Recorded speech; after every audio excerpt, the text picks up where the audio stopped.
Channel पे सभी का हार्दिक स्वागत है। आरपीसी फर्स्ट ग्रेड स्कूल व्याख्याता के प्रथम प्रश्न पत्र की क्लास अपनी चली थी। तो आज का हमारा टॉपिक है दिल्ली सल्तनत के शासकों के बारे में है, जिनका संबंध हमारे राजस्थान के शासकों से रहा था।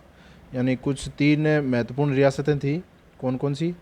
एक तो मेवाड़ हो गई, दूसरी रणथंभौर हो गई और तीसरी जालौर हो गई। तो इनका संबंध सल्तनत काल से किस तरह से था, तो इस टॉपिक में हम ये आज पढ़ेंगे। ये जो आप स्क्रीन पे देख रहे हो, ये कक्षा 7 आरबीसी की पुस्तक का अध्याय 17 है। तो इसमें राजस्थान व दिल्ली सल्तनत के शासकों के बारे में बताए गए हैं। तो इसको एक बार हम पढ़ लेते हैं। सल्तनत काल वैसे अपना सारा माने तो 1206 से लेके 1290 तक रहा था। यानी 1206 से चला था और 1290 तक ये रहा था सल्तनत काल। तो इस दौरान मेवाड़ भी आएगा और रणथंभौर और इसके जालौर के शासक आएंगे। तो इसमें मोटा मोटी आप देख लो, जैसे गुलाम वंश आया था, उसके बाद खिलजी आए थे, फिर तुगलक आए थे, फिर सैयद आए थे, उसके बाद लोधी आए थे। तो इनसे हमारा ज़्यादा वास्ता नहीं है क्योंकि हमारा टॉपिक छोटा है इससे। तो इसमें पढ़ते हैं हम कक्षा 7 की पुस्तक है ये। जैसा कि हम पिछले पार्ट में पढ़ चुके हैं कि सम्राट हर्ष की मृत्यु के पश्चात राजनीतिक अस्थिरता हो गई थी। यानी हर्ष की मृत्यु के बाद भारत की राजनीतिक एकता नष्ट हो चुकी थी। तो कई राज्य थे, उनके शासक थे यहाँ पे सत्ता स्थापित करना चाहते थे, तो उनमें संघर्ष छिड़ गया था। उसके बाद क्या हुआ, बाहर के तुर्की आक्रमणकारियों का हमला हो गया। इनमें से महत्वपूर्ण हो गया महमूद गजनवी। तो ये गजनी का शासक था। इसने भारत पे 17 बार आक्रमण किए थे। इन आक्रमणों में उन्होंने क्या किया, मंदिरों को तोड़ दिया और अपार धन संपत्ति उन्होंने लूटी। 1025 में गुजरात के प्रसिद्ध सोमनाथ मंदिर पे उन्होंने आक्रमण किया और मंदिर की तोड़फोड़ कर दी। ये तो इनका काम था और धन लूट के ले गए। इसके बाद महमूद ने आक्रमणों से भारत की संस्कृति के प्रतीकों और मंदिरों को नष्ट कर दिया इसने। महमूद गजनवी के बाद आया गौर प्रदेश से महमूद गौरी। ये मोहम्मद गौरी है। ये इसका संबंध बाद में पृथ्वीराज चौहान से होगा, जो तराइन के प्रथम द्वितीय युद्ध होंगे। तो इसने मुस्लिम साम्राज्य की स्थापना की और गौरी ने भारत में कई लड़ाइयाँ लड़ी। उसमें से पृथ्वीराज चौहान के साथ तराइन का प्रथम युद्ध, इसमें गौरी हार गया था और यहाँ से भाग गया था। इसके बाद हुआ था तराइन का द्वितीय युद्ध। यानी द्वितीय युद्ध में गौरी जीत गया था और पृथ्वीराज चौहान हार गया था। इसके बाद आगे देखते हैं। भारत में गौरी का अंतिम अभियान 1206 में खोखरों के विरुद्ध था और इन्हीं खोखरों ने बाद में इसकी हत्या कर दी थी, जब यह भारत की से वापस लौट रहा था। मोहम्मद गौरी का कोई पुत्र नहीं था, उत्तराधिकारी नहीं था इसका कोई। तो बाद में इनमें सत्ता के लिए संघर्ष हो गया और इसी संघर्ष के दौरान जो कुतुबुद्दीन ऐबक था, जिसने गुलाम वंश की स्थापना की थी सल्तनत काल में, तो इसने क्या किया, इसमें अधिकार कर लिया इसका। तो भारत में प्रथम मुस्लिम शासन की स्थापना किसके द्वारा की गई? कुतुबुद्दीन ऐबक द्वारा। दिल्ली सल्तनत की स्थापना 1206 में हुई और 1526 में पानीपत के प्रथम युद्ध में इब्राहिम लोदी की पराजय तक यह सल्तनत काल चलता रहा। इस दौरान विभिन्न राजवंशों ने दिल्ली पर राज किए, जिनमें से दास वंश हो गया यानी गुलाम वंश, इसके बाद खिलजी वंश, तुगलक वंश, सैयद वंश, लोधी वंश। गुल खिले तो सूंघ लो, ये ट्रिक है इसकी। गुल से गुलाम वंश हो जाएगा, खिले खिलजी से सैयद वंश, सूंघ लो ऐसे करके इसकी ट्रिक है, लो से लोधी वंश। तो इसके बाद अमीरदेव चौहान देखते हैं। अमीरदेव रणथंभौर के चौहान शासकों में सर्वाधिक महत्वपूर्ण शासक था।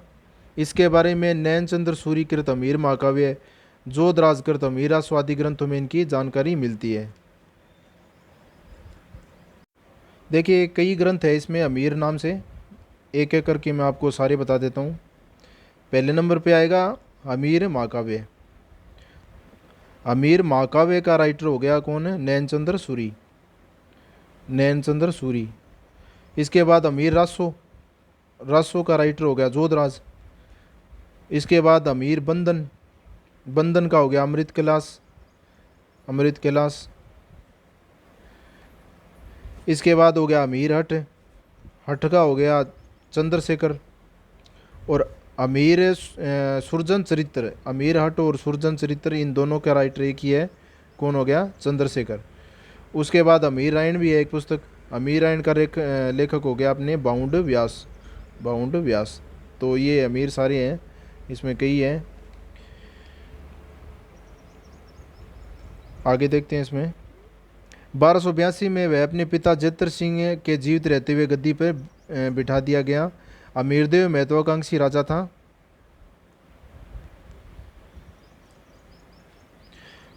उसके गद्दी पर बैठने के समय दिल्ली सल्तनत में अराजकता फैली हुई थी। ऐसी स्थिति में दिल्ली के शासकों की ओर से निश्चित होकर अमीर ने अपनी विजय यात्रा प्रारंभ की। तो उस समय दिल्ली में अराजकता फैली हुई थी, तो इसी का फायदा अमीरदेव ने उठाया। उसने 1291 से पूर्व तक दिग्विजय करके अपनी सीमा व शक्ति में अभिवृद्धि कर ली थी। उसने कई राज्यों को जीत के अपने साम्राज्य का अंग बनाया और कई राज्यों में केवल कर ही लिया। तो ये नीति थी इनकी, अमीरदेव की। अमीरदेव ने भीमरस के शासक अर्जुन और दार के परमार शासक और मेवाड़ के समर सिंह को हरा के राजस्थान में अपना दबदबा स्थापित कर लिया था। मेवाड़ के बाद वह आबू, वर्धनपुर, काठियावाड़, पुष्कर, चंपा, त्रिभुवनगिरी आदि होता हुआ वह स्वदेश लौटा। इन विजयों से राजस्थान में रणथंभौर के चौहानों की प्रतिष्ठा बहुत बढ़ गई थी। अब अमीर की इस बढ़ती हुई प्रतिष्ठा के कारण खिलजी वंश का जो संस्थापक था जलालुद्दीन खिलजी, ये आकर्षित हो गया रणथंभौर की तरफ। तो उसने क्या किया, इसके दो आक्रमण है, 1291 और 1292। तो ये दो महत्वपूर्ण तिथियां हैं। तो आरबीसी की पुस्तक है, तो इसमें डाउट तो है नहीं। 1291, इसमें कई जगह 1290 भी पढ़ते हैं। तो 1291 वाला हमला इसमें हुआ था, जलालुद्दीन खिलजी ने जाइन के दुर्ग पर आक्रमण कर लिया था और उस पर अधिकार कर लिया था। तो उस समय दुर्ग का द्वारपाल अपने था गुरुदास सैनी, तो ये हमले में शहीद हो गया था। और उसके बाद इसने अपना रेगुलर काम किया, शिल्पकला और मंदिरों को क्षति पहुंचाई। इस जीत के बाद जलालुद्दीन रणथंभौर की तरफ बढ़ा, यानी कि ये जाइन जो दुर्ग था ये रणथंभौर से पहले आता था। रणथंभौर दुर्ग की कुंजी थी ये, तो ये पहले आता था। उसके बाद हमला होता था रणथंभौर पे। तो पहला आक्रमण हो गया जलालुद्दीन का जाइन के दुर्ग पे, अधिकार हो गया। उसके बाद 1292 में रणथंभौर पे हमला किया। तो इसमें क्या हुआ कि उसने घेरा डाला कई दिनों तक, कोई सफलता नहीं मिली, तो ये वापस लौट गया। और वापस लौटते हुए एक बात कही थी 1292 के दौरान कि मैं ऐसे 10 दुर्गों को मुसलमान के गए बाल के बराबर भी नहीं समझता। तो ये जलालुद्दीन खिलजी की कोटेशन है। आगे देखते हैं। 1296 में चाचा जलालुद्दीन की हत्या करके अलाउद्दीन खिलजी दिल्ली का सुल्तान बना। तो ये अलाउद्दीन खिलजी है, ये क्या था, ये इसका जलालुद्दीन इसका भतीजा था। तो इसका भतीजा भी था, ये इसका दामाद भी था जलालुद्दीन का, अलाउद्दीन खिलजी। तो अलाउद्दीन अत्यंत महत्वाकांक्षी शासक था, संपूर्ण भारत को जीतने की लालसा रखता था और अपने को सिकंदर ईसानी भी बोलता था, ये सिकंदर के समान। और दिल्ली के निकट सामरिक महत्व के रणथंभौर के अभेद्य दुर्ग को जीतने के लिए अलाउद्दीन खिलजी ललायित था। अमीरदेव के सुल्तानों के कुछ शत्रुओं को यहाँ शरण दे रखी थी और अलाउद्दीन ने बहुत इससे क्रोधित हो गया, तो इसमें इन्होंने हमला कर दिया। तो इसके सुल्तान के कुछ विद्रोही थे, उसको शरण दे दी थी किसने, अमीरदेव चौहान ने। तो अमीरदेव के लिए कोटेशन भी है, तिरिया तेल चढ़े एक बार। तो अमीर हटी था, इसने इनको शरण दे दी। अलाउद्दीन ने बोला कि ये आप हमारे जो विरोधी हैं उनको लौटाओ, अमीरदेव ने ये इनकार कर दिया। तो ये युद्ध का कारण माना गया बाद में। और जो अमीर ने जिनको शरण दी थी उनमें से मोहम्मद शाह हो गए, एक तो मोहम्मद शाह, और एक कैबरू और एक इलियच, ये 3 शासक थे, सेनापति थे मंगोल के। तो इनको शरण दी थी अमीर ने। रणथंभौर पे आक्रमण। सुल्तान के आदेश पे उलूग खां, नुसरत खां सेना लेके रणथंभौर की ओर बढ़े। दोनों की संयुक्त सेना ने जाइन की ओर से रणथंभौर पे आक्रमण किया, क्योंकि जाइन तो इनके अंडर में आ गया था, जीत लिया था उन्होंने। सेना ने आसानी से जाइन पे अधिकार कर लिया और जी भर के नगर को लूटा। अमीर के आदेशों पर राजपूती सेना जाइन की ओर बढ़ी तथा तुर्क सेना को खदेड़ दिया। तुर्की सेना ने जवाबी हमला किया और रणथंभौर पर घेरा डाल दिया। तो इसमें अलाउद्दीन खिलजी द्वारा 2 आक्रमण किए गए थे। पहला आपको बता दूं तारीख इसकी 1299 ईस्वी में किया था, और दूसरा हो गया इसका 1301 में। तो 1301 वाला तो सभी को पता है, इसमें साका हुआ था पहला। और 1299 में एक युद्ध हुआ था, हिंदू वाटी का युद्ध। उसमें अलाउद्दीन खिलजी की ओर से नुसरत खां और एक हो गया उल्लू खां, ये दो सेनापति थे। और उस तरफ से अमीर की ओर से आया था भीम सिंह और एक आया था धर्म सिंह। तो भीम सिंह और धर्म सिंह ये दोनों सेनापति थे अमीर के, और बाकी जो नुसरत खां और उल्लू खां थे ये थे अलाउद्दीन खिलजी के सेनापति। तो भीम सिंह में भीम सिंह मारा गया और धर्म सिंह ये सेना लेके वापस लौट गया था अमीर की तरफ। तो अमीर ने इसको सज़ा दी थी कि तू इसको भीम सिंह को छोड़ के आ गया, तो इसको अंधा कर दिया था बाद में। तो ये स्टोरी आगे हम पढ़ेंगे डिटेल से। तो इसमें देख लो आप, पहले तो 1299 में आक्रमण किया था अलाउद्दीन ने, उसके बाद 1301 में, जो 11 जुलाई 1301 में हुआ था। तो इस तरह से था ये। इसमें आगे देखते हैं, तुर्की सेना ने जवाबी हमला किया और रणथंभौर पर घेरा डाल दिया। रणथंभौर दुर्ग के की प्राचीर से राजपूती सेना के प्रहारों से नुसरत खां बुरी तरह से घायल हो गया और फिर बाद में इसकी मौत हो गई। तो हमलों में मरा कौन था? नुसरत खां। और सेना में सेनापति कौन कौन से थे? दो, उलूग खां और नुसरत खां। तो उस समय भैरव मरकटी ये ऐसे करके कुछ यंत्र थे, तो उसमें से हमला हुआ और उस पर गोला आके गिर गया था नुसरत खां पे और ये मर गया था। राजपूती सेना ने दुर्ग से निकलकर तुर्की सेना पर जोरदार हमला किया और उलूग खां को अपने प्राण बचा के यहाँ से भागना पड़ा। तो इस तरह से ये जो इंदुवाटी का युद्ध था, ये इसमें अमीरदेव की विजय हो गई थी। और ये जो सेनापति था बाद में उल्लू खां, ये वापस भाग गया था और एक नुसरत खां ये मारा गया था।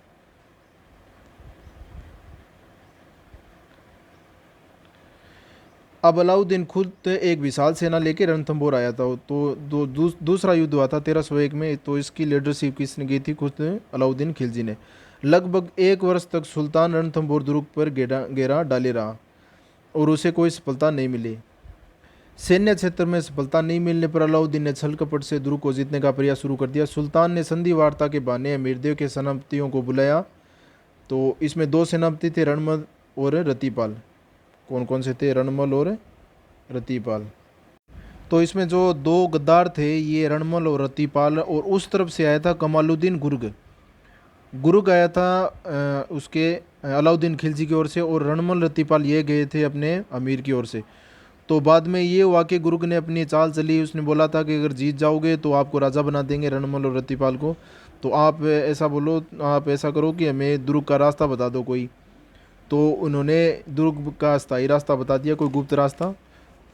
तो इस तरह से ये आर का कांड बने थे रणमल और रतिपाल। और इसके साथ एक और था सुरजन नाम का आदमी, एक सुरजन और था इसमें गद्दारों में। तो बाद में क्या हुआ, उधर किले में अब रसद सामग्री समाप्त हो रही थी क्योंकि घेरा काफ़ी लंबे समय तक हो गया था।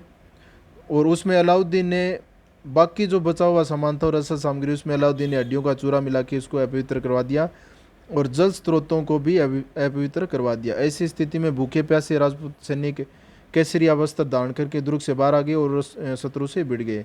तो युद्ध एक लास्ट सारा बच गया था। उसके बाद दिल्ली की विशाल सेना के सामने राजपूती सेना टिक न सकी। अमीरदेव वीरतापूर्वक लड़ता हुआ मारा गया और 1301 में अलाउद्दीन का रणथंभौर पे अधिकार हो गया। तो 11 जुलाई 1301 की घटना ये, इसमें रणथंभौर का साका हुआ था और उसके बाद में अलाउद्दीन ने इस पर अधिकार कर लिया था। और अधिकार के बाद एक कोटेशन आती है अमीर खुसरो की। उसने कहा था कि आज कुफ्र का गढ़ इस्लाम हो गया, आज कुफ्र का गढ़ इस्लाम हो गया। और पहले आई थी मैं मुसलमानों के एक बाल के बराबर भी नहीं समझता, वो जलालुद्दीन खिलजी की थी और ये अमीर खुसरो की है। अमीरदेव विद्वानों और कलाकारों का आश्रयदाता था। वह सूरवीर योद्धा व कुशल सेना नायक था। अलाउद्दीन ने सैनिक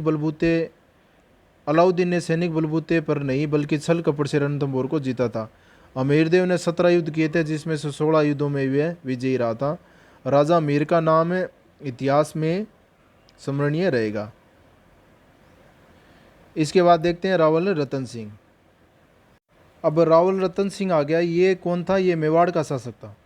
मेवाड़ के शासकों में आपको मैं मोटा मोटी बता दूं। शुरुआत में पहले बप्पा रावल आगे। कौन आगे? बप्पा रावल।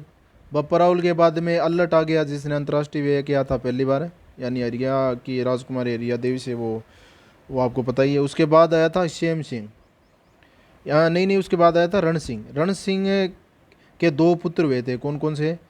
एक तो हो गया शेम सिंह और एक था इसका राहप। और ये क्षेम सिंह है ना, इसकी राहुल शाखा चली थी। जिस भी शासक के आगे राहुल नाम आए ना, तो ये सारे क्षेम सिंह के वंशज है। और बाकी एक राप आया था, राप का मान लो आप राणा शाखा, राणा शाखा की शुरुआत हुई थी राप से, और क्षेम सिंह से हुई थी राहुल शाखा की। बाद में क्या हुआ कि इसका जो राहुल शाखा था उसका अंतिम शासक था रतन सिंह।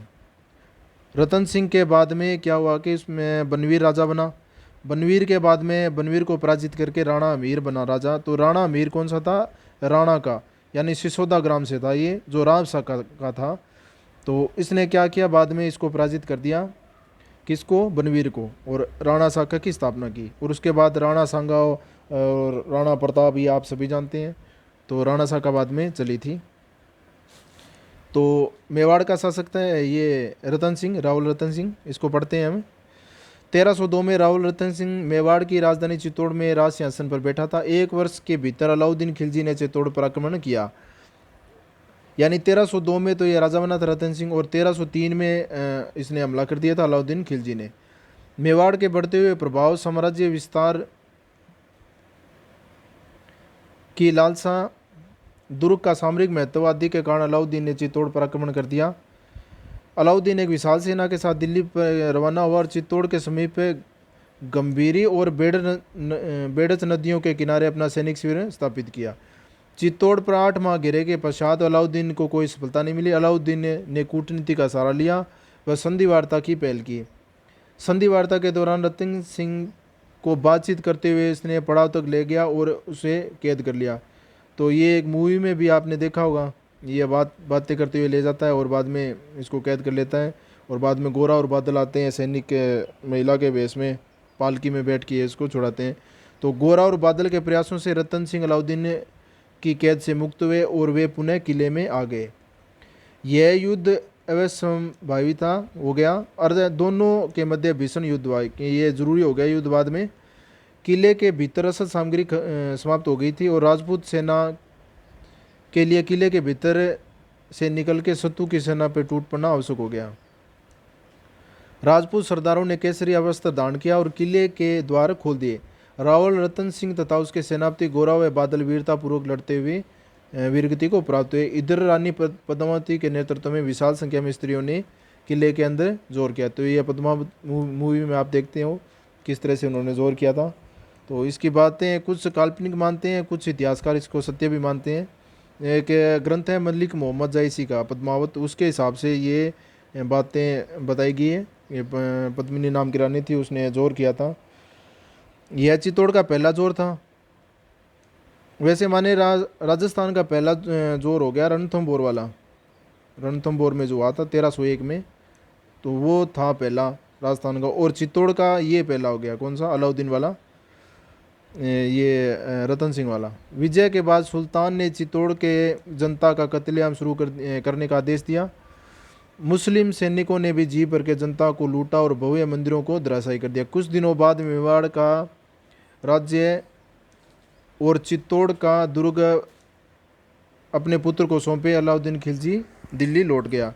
तो बाद में इसने अपना दुर्ग सौंप दिया था अपने पुत्र, और अलाउद्दीन का वो पुत्र था खिज्र खां, यानी खिज्र खां को उसने ये राजा बना के ये अलाउद्दीन खिलजी दिल्ली लौट गया था। बाद में इसका नाम खिजराबाद भी रखा था चित्तौड़ का। और बाद में खिज्र खां ने क्या किया, बाद में जो मालदेव था, मालदेव मुंशाला, उसको राज दे के ये भी लौट गया था बाद में दिल्ली। और बाद में मालदेव के बाद में बना था बनवीर, और बनवीर की हत्या करके राणा अमीर इसका मेवाड़ का राजा बनता है और मेवाड़ का उद्धारक कहलाता है। तो इस तरह से आगे स्टोरी चलेगी।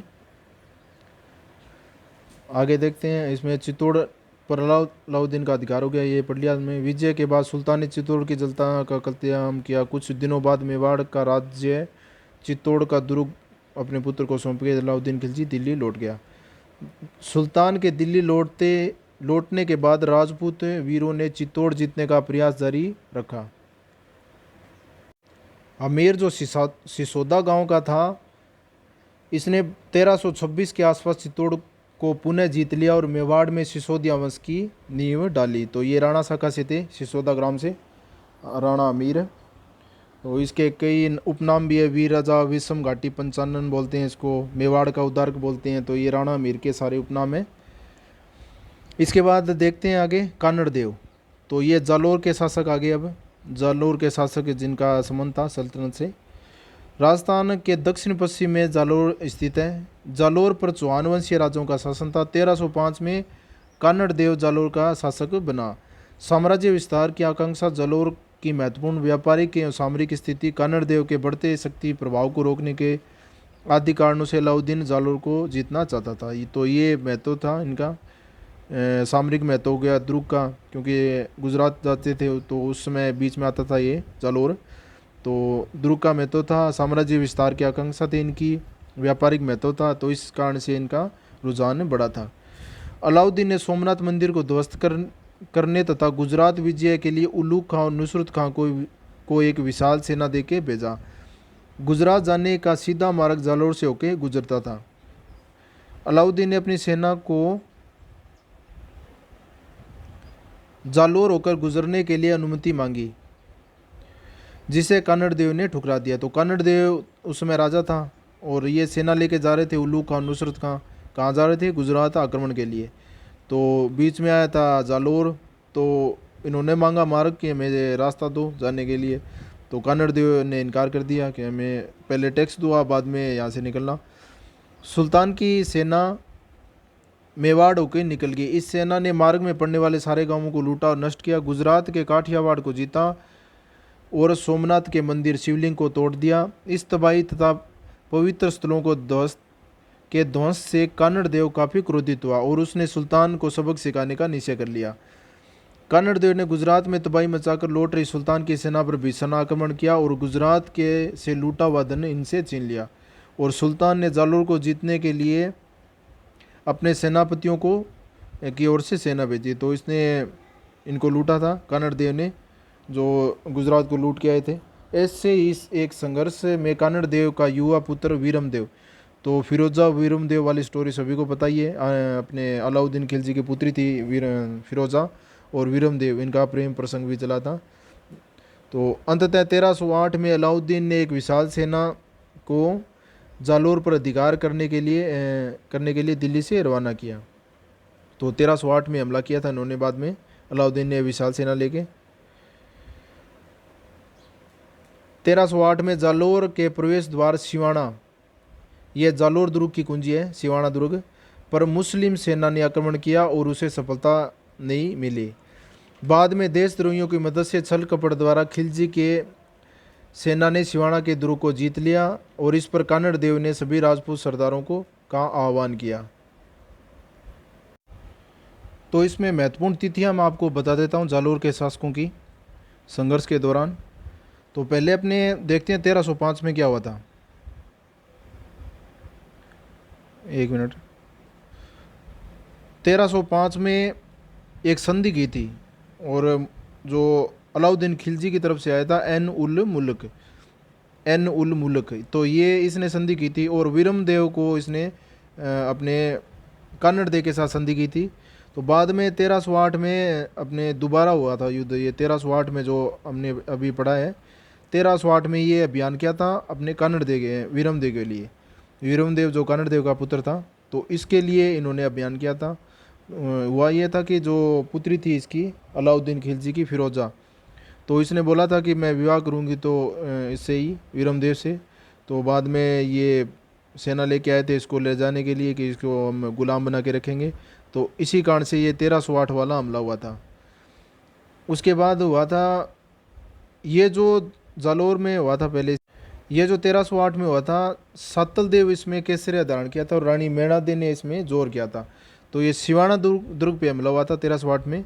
तो इसमें सातल देव हो गया, इसने तो केसरिया धारण किया था, तो राजा था यहाँ का, शासक था, और रानी मेणा देश की रानी थी, इसने जोर किया था। तो ये संबंधित है अपने कहाँ से? सिवाना दुर्ग से।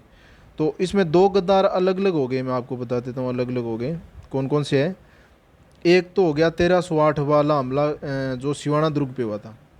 कितने में हुआ था? 1308 में सिवाना दुर्ग पे हमला हुआ था, सिवाना में। तो इसका गद्दार था कौन? बावला पंवार। ये बावला पंवार है ना, ये सिवाना दुर्ग का गद्दार था। और बाद में जो जालोर पे हमला होगा जो 1311 में होगा, तो उसमें एक गद्दार होगा, वो गद्दार होगा जालोर अभियान वाला, वो बिक्का दैया नाम है उसका। तो ये मिक्स हो जाते हैं कई बार। बिक्का दैया हो गया दूसरा वाला 1311 वाला, और 1308 वाला गद्दार सिवाना का गद्दार हो गया बावला पंवार। तो ये दोनों अलग अलग हैं। तो इसने क्या किया, वहाँ पे जो कुंड था मामदेव कुंड बना हुआ था, उसमें इसने गोरक्त मिला दिया था। तो एक तो मामादेव कुंड है, एक मामदेव कुंड है, ये दोनों अलग अलग हैं। मामादेव कुंड है ये तो कुंभलगढ़ में है, जिसमें जो अपने कौन थे वो कुंभा थे, उन्होंने उसकी हत्या करके उसमें फेंक दिया था उसके पुत्र ने। और ये एक ये मामदेव हो गया, ये अलग हो गया, वो अलग है। तो आगे देखते हैं इसमें क्या लिख रखा है।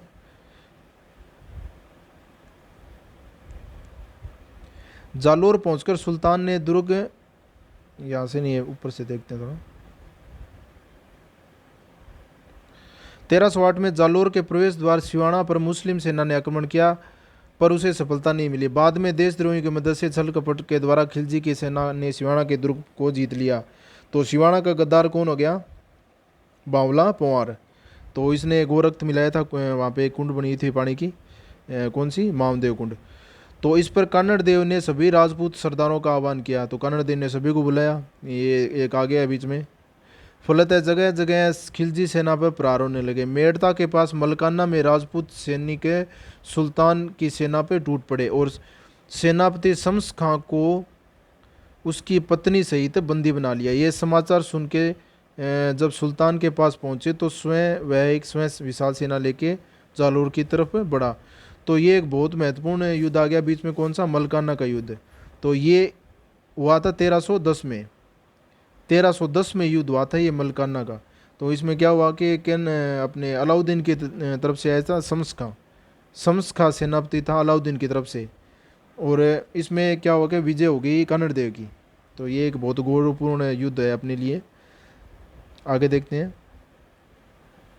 जालोर पहुंचकर सुल्तान ने दुर्ग पर घेरा डाला। तो अब की बार ये सुल्तान स्वयं आया है।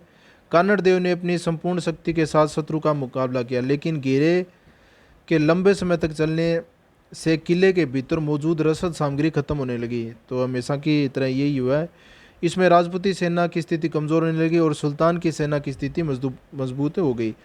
ऐसी संकटपूर्ण स्थिति में एक दैया सरदार, ये दैया बिक्का, ये वही है, ने कन्नड़ देव से विश्वासघात करते हुए राज्य पाने के लालच में खिलजी सेना को एक गुप्त रास्ते से किले में प्रवेश करा दिया। तो इस विश्वासघात का पता चलने पर राजद्रोही पति को उसकी पत्नी ने तलवार से 2 टुकड़े कर मार डाला। तो ये स्टोरी आती है एक बीच में।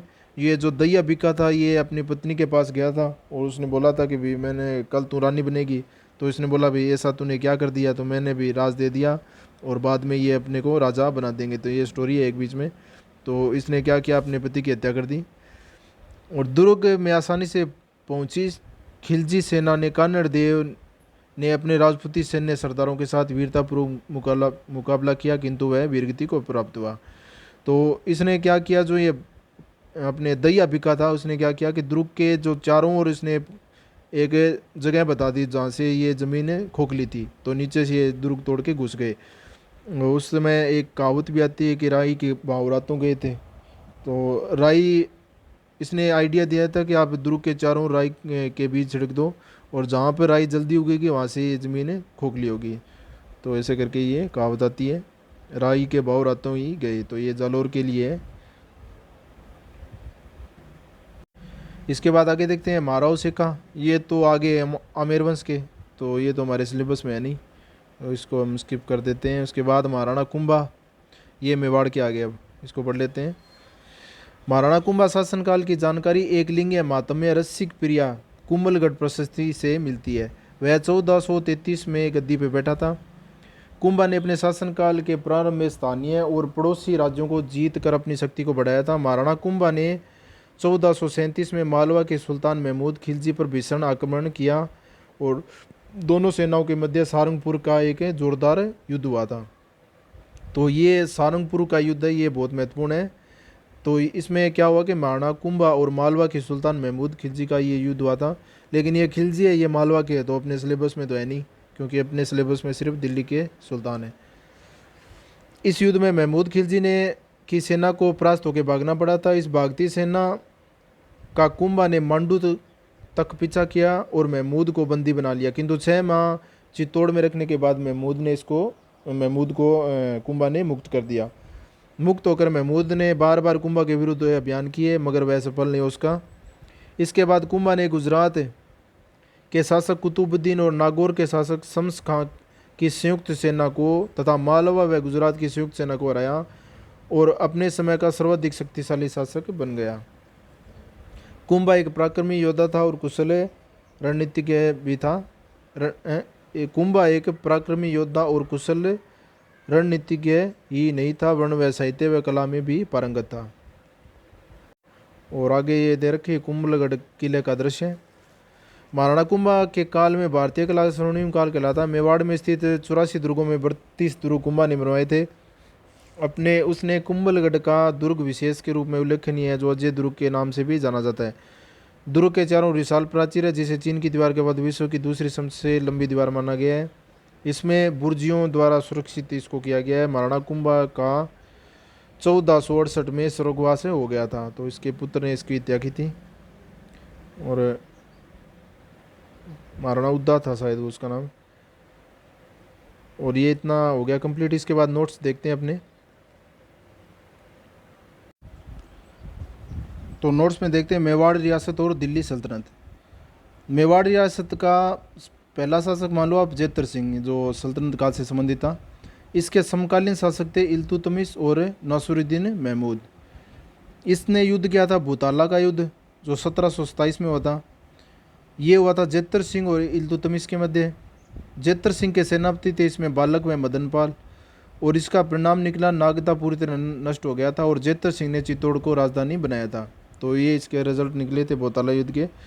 और नासिरुद्दीन मोहम्मद द्वारा 1248 में आक्रमण किया गया। तो 2 शासक हो गए जेतर सिंह के समकालीन, कौन कौन से? इल्तुतमिश जिसने भूताला का युद्ध किया था, और नासिरुद्दीन मोहम्मद जिसने 1248 में युद्ध किया था। एक इससे पहले 1191 में एक युद्ध हुआ था, कौन सा आपको सभी को पता है, जो मोहम्मद गौरी पृथ्वीराज चौहान तराइन का पहला युद्ध। तो उसमें मेवाड़ का शासक था सामंत सिंह, ये इसमें शामिल हुआ था। तो 1191 वाला जो तराइन का युद्ध था, उसमें सामंत सिंह मेवाड़ की ओर से आया था और वीरगति को प्राप्त हुआ था। तो इसके बाद देखते हैं आगे। जेतर सिंह आ गया। इसके बाद अगला शासक आ गया तेज सिंह। तो मेवाड़ का तेज सिंह 1253 से लेकर 1273 तक शासन किया था इसने। 1255-56 में दिल्ली का सुल्तान नासिरुद्दीन ने कुतलुक खां को कैद करने हेतु मेवाड़ पर बलबन के नेतृत्व में सेना भेजी और यह आक्रमण रहा असफल। तो ये नासिरुद्दीन का हमला था। ये इसका नेतृत्व किया था बलबन ने। तो ये तेज सिंह के समय हुआ था। रावल तेज सिंह के समय मेवाड़ का प्रथम चित्रित ग्रंथ श्रावक प्रतिक्रमण चूर्णी, तो ये मेवाड़ का पहला चित्रित ग्रंथ है। ये किसके समय में? तेज सिंह के समय में। तो यही पूछा जाता है अमूमन।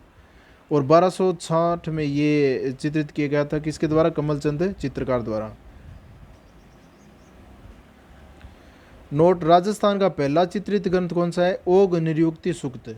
तो ये तो राजस्थान का पहला हो गया। मेवाड़ का पहला श्रावक प्रतिक्रमण चूर्णी 1260 वाला। इसके बाद 1060 में एक ग्रंथ हुआ था चित्रित, कौन सा? 10वें कालिक सूत्र चूर्णी। ये सुरक्षित है जैसलमेर के संग्रहालय में। तो ये अलग अलग 3 चित्र हो गया, अलग अलग याद करने पड़ेंगे इसमें। इसके बाद देखते हैं रावल रतन सिंह। रावल रतन सिंह 1302 से लेकर 1303 तक 1 वर्ष तक शासन किया था। राज्याभिषेक 1302 में होता। इसके पिता का नाम समर सिंह। समकालीन दिल्ली शासक इसका हो गया अलाउद्दीन खिलजी। अलाउद्दीन द्वारा आक्रमण के संभावित कारण है। तो अलाउद्दीन ने आक्रमण क्यों किया था रतन सिंह के समय? तो इसके कारण है, एक तो चित्तौड़ का सामरिक महत्व, और रतन सिंह के पिता समर सिंह द्वारा टैक्स लेना, और अलाउद्दीन की पद्मिनी के प्रति चाहत या प्रेम। तो ये हो गया एक। इसमें ये थोड़ा सा देख लेना, इसके पिता समर सिंह ने टैक्स लिया था या नहीं लिया था, ये आप देख लेना। बाकी ये 2 याद कर लेना इसमें, एक तो चित्तौड़ का सामरिक महत्व, एक अलाउद्दीन का पद्मिनी के प्रति प्रेम। तो ये सभी जानते हैं आप। इसके बाद युद्ध के घटनाक्रम क्या क्या हुए थे। अलाउद्दीन का चित्तौड़ की तरफ कूच। अलाउद्दीन कब निकला था? 28 जनवरी 1303 में ये निकला था दिल्ली से अलाउद्दीन चित्तौड़ की तरफ आक्रमण के लिए। इसके बाद चित्तौड़ का युद्ध या साका हुआ था 26 अगस्त 1303 में, तो ये महत्वपूर्ण तारीख होगी 26 अगस्त 1303।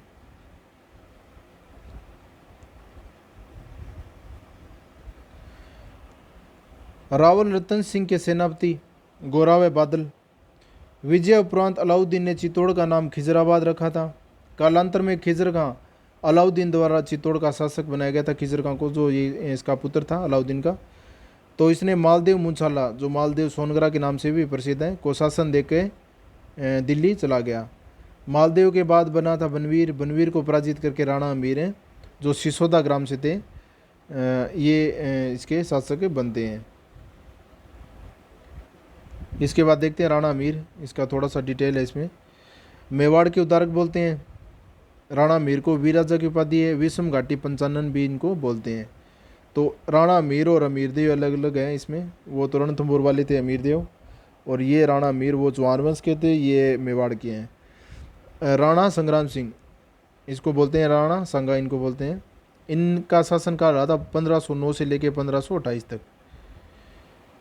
राणा संग्राम सिंह के समकालीन दिल्ली के शासक थे सिकंदर लोदी और इब्राहिम लोदी। सिकंदर लोदी ने कोई संघर्ष नहीं किया था इनके साथ, तो इसको तो पढ़ना ही नहीं है। अब बचा इब्राहिम लोदी। इब्राहिम लोदी से इन्होंने 2 युद्ध लड़े थे। कौन सा? खातौली का और बांडी का। तो ये 2 युद्ध हो गए, खातौली 1517 और बांडी 1519। तो पहले देखते हैं इब्राहिम लोदी से संघर्ष। इब्राहिम लोदी से पहला से युद्ध हो गया खातौली का युद्ध, यानी 1517 में। इसका स्थान हो गया कोटा। कोटा में है खातौली। और इब्राहिम लोदी राणा संगा के मध्य हुआ था, और इस युद्ध में राणा संगा का एक हाथ और पैर कट गया था। राणा संगा इसमें विजयी हो गया था। इसके बाद गागरोन का युद्ध।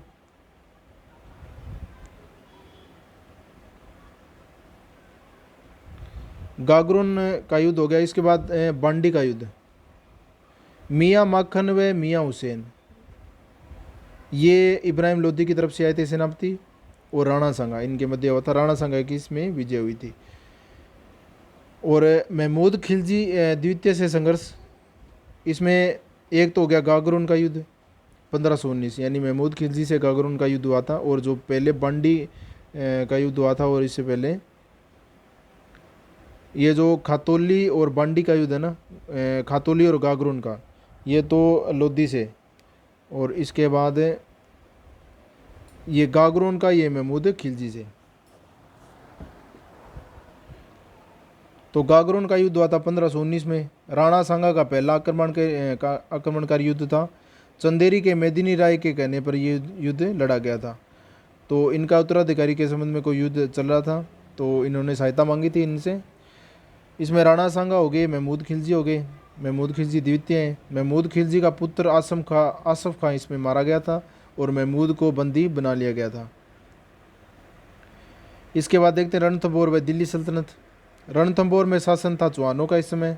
रणथंभौर में चौहान वंश की स्थापना किसके द्वारा की गई थी? गोविंदराज है, जो कुतुबुद्दीन ऐबक की सहायता से बना था। तो गोविंदराज ये पृथ्वीराज तृतीय का पुत्र था, तो इसको राजा बनाया गया था बाद में। इसके देख लो आप, वर्लन और वीर नारायण, ये 2 शासक थे इल्तुतमिश के समय। वाघ बट आया था रजिया सुल्तान के समय, और जय सिंह आया था, यानी जैतर सिंह, ये आया था नासरुद्दीन महमूद के समय। तो ये इनके समकालीन है। और अमीरदेव अलाउद्दीन खिलजी, ये तो इम्पोर्टेंट है ही। और इनके ग्रंथ हो गए अमीर महाकाव्य नैनचंद्र सूरी, अमीर रासो जोधराज, अमीर बंदन अमृत कैलाश, अमीर रायण बाउंड व्यास, अमीर आठ और सूरजन चरित्र, ये हो गए चंद्रशेखर के। तो इन ग्रंथों में अमीरदेव और अलाउद्दीन खिलजी के बारे में वर्णन मिलता है। अमीरदेव 1282 से लेकर 1301 तक रहा। इसके समकालीन शासक जलालुद्दीन खिलजी और अलाउद्दीन खिलजी, क्योंकि जलालुद्दीन ने भी आक्रमण किए थे और अलाउद्दीन ने भी किए थे। दिग्विजय नीति के पालक थे ये। कोटिजन्य यज्ञ करवाया था इन्होंने, और इनके पंडित बने थे विश्व रूप। इनके पिता जेतर सिंह और माता का नाम था हीरा देवी। इनके बाद देखते हैं आगे। 1290 ये अपने RBC में हमने पढ़ा था 1291। तो ये थोड़ा सा आप ध्यान रखना। जलालुद्दीन खिलजी द्वारा जाइन दुर्ग, जो रणथंभौर दुर्ग की कुंजी है, पर आक्रमण किया था। इसके किलेदार थे गुरदास सैनी, जो वीरगति को प्राप्त हो गए थे। और इनके कोटेशन आती है, मैं से 10 दुर्गों को मुसलमान के एक दाढ़ी के बाल के बराबर भी नहीं समझता। तो ये जलालुद्दीन खिलजी का कथन है। जलालुद्दीन खिलजी ने जाइन पर अधिकार करके इसका नाम है नौशहर रखा था।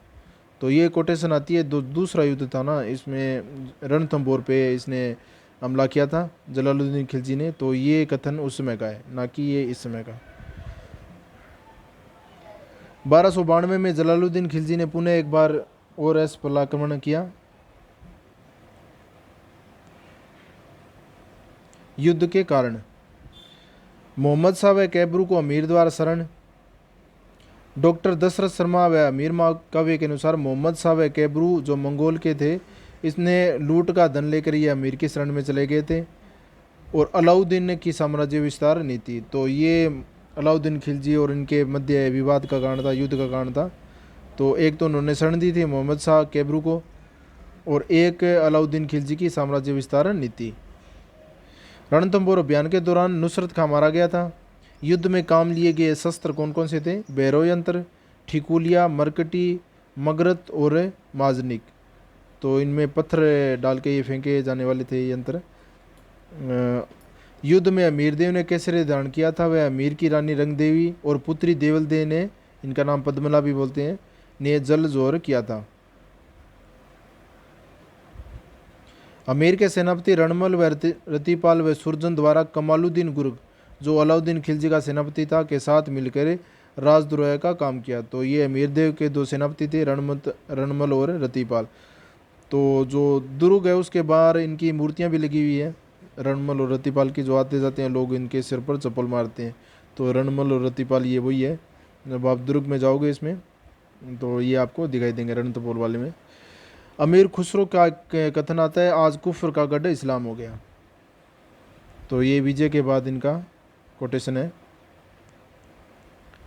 इसके बाद देखते हैं जालोर के और सल्तनत काल के शासक। जालोर में चौहानों का शासन था, सोनग्रा चौहानों का। कीर्तिपाल द्वारा जालोर में चौहान वंश की स्थापना हुई थी। ये मूलतः नाडोल शाखा, जो पाली की शाखा थी, इससे ये आए थे। तो समकालीन उदय सिंह सोनगरा के समकालीन थे इल्तुतमिश और नासरुद्दीन महमूद। चाचिंग देव के समकालीन थे नासरुद्दीन महमूद और बलबन। सामंत सिंह के समकालीन थे बलबन और जलालुद्दीन खिलजी। और कानड़ देव के समकालीन थे अलाउद्दीन खिलजी। अब देखते हैं अलाउद्दीन खिलजी और कानड़ देव का आक्रमण। अलाउद्दीन खिलजी के आक्रमण अभियान कौन कौन से थे, कैसे थे? पहले देखते हैं इनका कारण। पहले नंबर पे आता है कन्नड़ देव द्वारा शाही सेना को मार्ग न देना। तो 1298 में गुजरात अभियान हेतु उलूग खां व नुसरत खां ने जालोर से मार्ग मांगा था। तो ये हमने पुस्तक में भी पढ़ा था, ये वही कारण है। और 1305 में दिल्ली दरबार में जाने पर जो एनुल मुल्क द्वारा संधि की थी, उसमें कन्नड़ देव का अपमान कर दिया गया था। तो इससे ये क्रुद्ध हो गया था। 1305 की घटना है। उसके बाद 1308 में इन्होंने बाद में हमला भी किया था। फिरोजा अलाउद्दीन की पुत्री से प्रेम प्रस्ताव का विरमदेव द्वारा ठुकराया जाना। और एक अन्य कारण हो गया जालोर दुर्ग का व्यापारिक एवं सामरिक महत्व और अलाउद्दीन खिलजी की महत्वाकांक्षा। तो इसमें अभियानों का घटनाक्रम देख लेते हैं। 1305 में एन उल मुल्क द्वारा कन्नड़ देव से संधि की गई और 1308 में विरमदेव के लिए जालोर अभियान किया गया इनके द्वारा। सिवाना दुर्ग में बावला पवार द्वारा कमालुद्दीन गुर्ग के लालच में आकर मामदेव कुंड में गोरक्त मिलाया गया। तो इसके द्वारा एक गद्दार निकला एक बावला पवार, ये जालोर अभियान के दौरान ये अपने सिवाना दुर्ग का गद्दार था। युद्ध के दौरान दुर्ग रक्षक सातल देव द्वारा केसरिया धारण किया गया व रानी मेणा देव द्वारा जोर का नेतृत्व किया गया। 1310 में कन्नड़ देव ने अलाउद्दीन खिलजी के सेनापति शम्स खां को मलकाना के युद्ध में पराजित करके बंदी बनाया गया। तो मलकाना का युद्ध कब हुआ था? 1310 में कन्नड़ देव और अलाउद्दीन खिलजी के सेनापति शम्स खां के मध्य में। अब देखते हैं 1311 में अलाउद्दीन खिलजी ने जालोर पर अभियान किया, ये सभी जानते हैं, ये इंपॉर्टेंट है। 1311 तो अलाउद्दीन खिलजी का सेनापति कमालुद्दीन गुर्ग युद्ध में, जालोर का गद्दार बिक्का दैया, और इसमें केसरिया धारण किया था कानड़ दे ने और जोर किया था जेतल दे ने। अलाउद्दीन ने जालोर को जीत के इसका नाम है जलालाबाद रखा था।